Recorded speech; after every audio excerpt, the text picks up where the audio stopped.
You keep me wondering, is our love strong? Just like a love song, baby, it's haunting me. Don't know what you're thinking, it's like I'm sinking deep underwater. Maybe it's harder for me. 여러분 선생님들 안녕하셨습니까? 이 부부치료 시간에는 계속해서 부부간의 애정 문제를 좀 다루고 있습니다. 무엇보다도 서로 건전한 그 자존감을 통한 애정을 어떻게 나누어 볼까? 이것이 부부치료의 첫 번째라고 생각이 됩니다.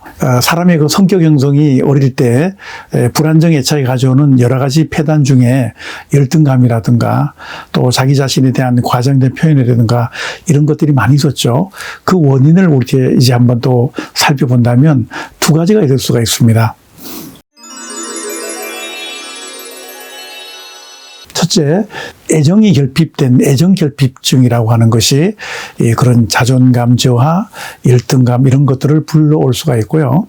이별로 인한 그 두려움, 사실 그 이별이라고 하는 건 사랑에 대한 이별도 있었고 그 다음에 부모님에 대한 이별 또 형제 간에 대한 이별이 있을 수 있습니다. 이런 것들이 자존감 저하를 불러와서 우리가 청년기를 지나고 결혼을 하고 부부 생활 속에서도 그 자존감 저하는 계속 이어질 수가 있습니다. 그래서 이 자존감 저하는 때로는 자기 자신에 대한 불만도 있을 수가 있지만 또 상대방에 대한 무비판적으로 복종만 하는 소위 말하는 착한 아이 증후군이라고 하는 것도 성격적으로 문제를 발생시키는 경우가 있습니다. 종종 보면 애정결핍도 문제이지만 어릴 때 부모님이 일찍 여의고 고아원이나 친척들에 의해서 양육되거나 정말 그 생부나 생모가 아닌 제3자로부터 양육된 사이에는 소위 말하는 어른 아이 또 아는 아이 어른 증후군이 있습니다.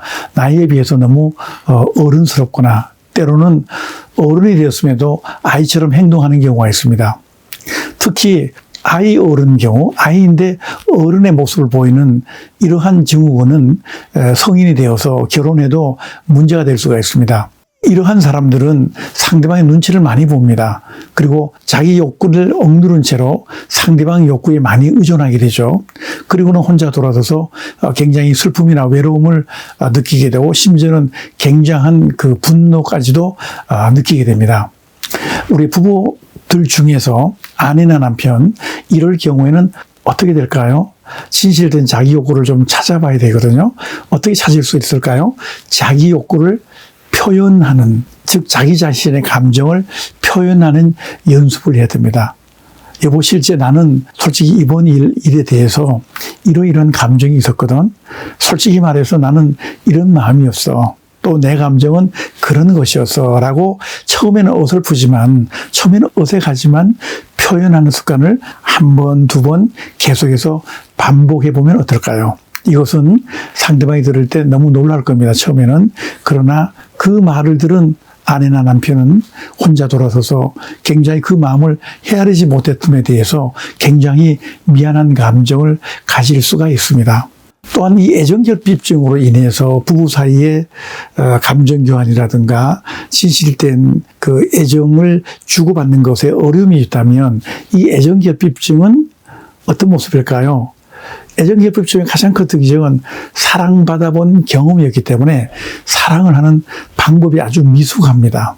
그래서 때로는 너무 과잉하게, 너무 지나치게 상대방에 관심을 주게 되면 상대방은 도망가고 싶어 하십니다. 너무 힘들어합니다. 그 자체가 고통이 되기가 쉽습니다. 왜냐하면 애정결핍증은요, 사랑받은 경험을 갖지 못하다 보니까 뭔가 안전지대, 애정의 안전지대라고 하는 것을 만들지 못합니다. 우리가 애정의 안전지대가 무엇일까요? 무엇인가 그 상대방에 대해서, 상대방의 어떤 모습에 대해서 편안함을 느끼는 것이거든요. 근데 애정결핍증은 너무 지나치게 과잉되거나 너무 때로는 냉담하거나 극과 극을 달리게 됩니다. 이럴 때 이 안전지대라고 하는 건 어떻게 만들어질까요? 상대방의 얘기를 수용을 하는 것입니다. 비록 틀린 말이라 할지라도 그럴 수 있어.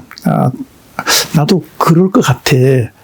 애매하지만 이런 말을 해주면 자기 자신을 상대방에게 수용받고 또 또 상대방 가슴에 안길 수 있다는 안도감을 갖게 됩니다.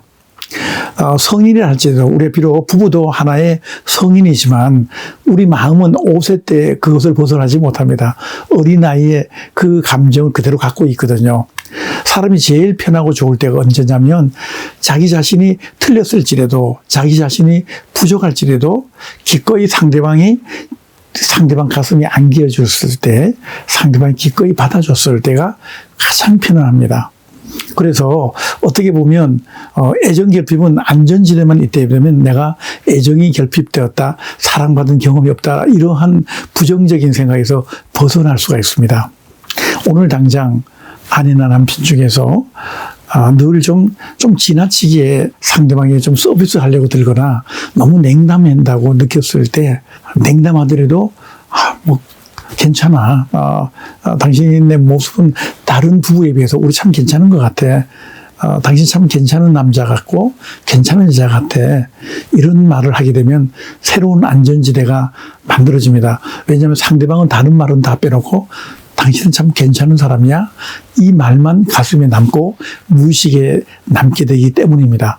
이렇게 된다면 비록 우리가 정말 어릴 때 그 불가피한 환경, 즉 불안정한 애착의 환경에 놓여졌을지라도 수용되고 허용된다는 그 안전지대의 느낌, 그 다음에 비록 내가 착한 아이 증후군, 또 어른 아이 이렇게 나이에 비해서는 조숙해서 늘 상대방에 대해서 맞추기만 하고 살아온 이러한 사람들의 모습일지라도 이제 자기 감정을 솔직하게 표현하는 훈련만 되어진다면 부부 사이는 더할 나위 없이 조화로운 모습이 될 것이다 이렇게 볼 수가 있습니다. 늘 이제 우리가 부부 사이라도 이렇게 표현하면 어떨까요? 오늘 사실 당신 말 듣고 오늘 사실 당신과 함께 식사하면서 내 이런 감정을 느꼈거든. 이렇게 표현을 할 수 있다면 상대방은 또 새로운 것을 부부라 할지라도 새로운 모습을 발견할 수 있고 늘 부부라고 하는 것이 새로운 신선한 모습, 신비감이 있는 모습을 발견할 때 부부 사이는 더욱더 좋아질 수 있고 또 부부 사이 사랑도 깊어질 수 있다고 생각합니다. 내가 비록 어릴 때 불우한 환경에서 부모님이 일찍 돌아가시고 사랑받은 경험이 없다 할지라도 당신 정말 그런 모습 참 괜찮은 것 같아. 옛날에는 내가 그런 모습을 볼 수 없었는데 요즘 들어서 당신 그 모습이 굉장히 되게 좋게 보여. 그리고 편안하게 느껴지거든. 이런 말만 해준다 해도 우리 부부 사이는 놀라울 정도로 회복되고 놀라울 정도로 아마 서로 따뜻함을 느껴질 수 있고 늘 우리 부부는 내가 힘들 때 당신 가슴에 안길 수 있어. 그리고 나는 늘 당신을 껴안을 수 있어. 이런 느낌을 주고받을 때 우리 부부는 너무나 행복하다. 이런 고백이 스스로 나오지 않을까 이렇게 생각이 됩니다. 오늘 부부 치료의 강의는 여기까지 하도록 하겠습니다. 대단히 고맙습니다.